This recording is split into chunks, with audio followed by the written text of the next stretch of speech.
আলহামদুলিল্লাহ, আল্লাহ অনেক ভালো রেখেছেন। ছাত্রজীবন থেকে অনেক সংগ্রাম, চড়াই উতরাই পার হয়ে একটি সম্মানের জায়গায় আল্লাহ পাক পৌঁছেছেন। অতীত থেকেই মানুষের জন্য কাজ করতে ভালোবাসি। নিজেকে আলেমে দ্বীন হিসাবে পরিচয় দেওয়াটাকে গর্ববোধ করি এবং এটাই আমার সেরা পরিচয় আমি মনে করি। 3টি দ্বীনী প্রতিষ্ঠান পরিচালনা করছি। তার পাশাপাশি মানুষের আমানত নিয়ে বিশ্বস্ততার সাথে আবাসন ব্যবসা পরিচালনা করছি। মানুষের আমানত রক্ষা করেই মানুষের কাছে বিশ্বস্ততার জায়গা অর্জন করেছি।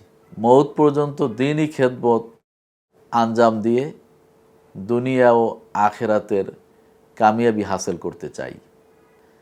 বিশেষ করে পরকালে যাতে জান্নাতে ঠিকানা হয় তার জন্য সবসময়ই কাজ করে যাচ্ছি। সবার দোয়া চাই, ভালোবাসা চাই এবং ভালো মানুষের সাথে থাকতে চাই।